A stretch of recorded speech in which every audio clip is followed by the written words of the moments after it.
নমস্কার, কথামৃত ইউটিউব চ্যানেলে আপনাদেরকে স্বাগত জানাই। কত মণিমুক্ত জহরত ছড়িয়ে আছে আমাদের চারদিকে, কত অনুপ্রেরণামূলক গল্প কাহিনী। এখন যেটি বলবো সেটি একটি সত্য ঘটনা। টাটা গোষ্ঠীর নাম তো আমরা সবাই জানি। রতন টাটা শেষ সময় যার ম্যানেজিং ডিরেক্টর ছিলেন। রতন টাটার আগে টাটা গোষ্ঠীর ম্যানেজিং ডিরেক্টর ছিলেন সুমন্ত মালগাঁওকর, এবং তিনি সেই টাটা গোষ্ঠীকে একটা বিশেষ স্থানে নিয়ে গিয়েছিলেন শিল্পের জগতে একজন বাণিজ্য সংস্থাকারী হিসেবে। সে ব্যাপারে একটা গল্প আপনাদের সামনে উপস্থিত করি। যখন সুমন্ত মালগাঁওকর টাটা গোষ্ঠীর কর্ণধার, তখন দেখা যেত প্রতিদিনই টিফিন টাইমে বা লাঞ্চ টাইমে তার অফিস কক্ষে তিনি নেই। তিনি হয়তো সেই প্লান্টের মধ্যেই আছেন, কিন্তু তার অফিস কক্ষে তাকে কিছুতেই খুঁজে পাওয়া যেত না। বেশ কিছুক্ষণ পরে হয়তো তাকে প্রয়োজনে আবার সেই অফিস কক্ষে পাওয়া যেত।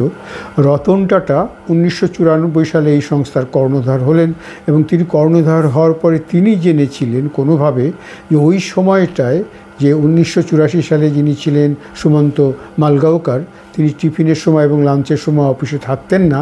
তার কারণ সেই নির্দিষ্ট সময়ে তিনি খুব সাধারণ একজন লোক সেজে তার কোট টাই এগুলো ঘরের মধ্যে রেখে দিয়ে তিনি সেখানে সেই প্ল্যান্টের সামনে যে সমস্ত ধাবা চায়ের দোকান থাকতো সেই সব জায়গায় তিনি বসে আড্ডা মারতেন, চা খেতেন এবং খাবার খেতেন, এবং ড্রাইভারদের সঙ্গে গল্পগুজব করে জানার চেষ্টা করতেন যে তাদের ইচ্ছে চাহিদাটা কী, তাদের গাড়িগুলো কীরকম তারা পছন্দ করে, কীরকম হলে ভালো হয়।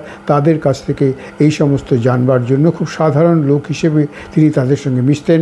সেই মেকানিকদের সাথে কথা বলে এবং ড্রাইভার মেকানিকদের সাথে কথা বলে তিনি সেইভাবে ফিরে এসে টাটা গোষ্ঠীর ইঞ্জিনিয়ারদের সঙ্গে পরবর্তী গাড়ির ডিজাইন ঠিক করতেন।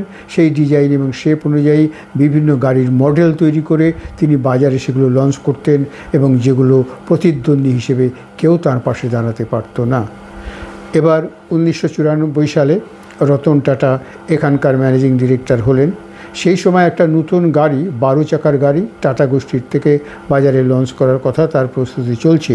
কিন্তু রতন টাটা দায়িত্ব নিয়েই বললেন যে এই 12 চাকার যে গাড়িটা আসবে এটার জন্য একটু সময় নিতে হবে, সেটার সময় এখনই নয়।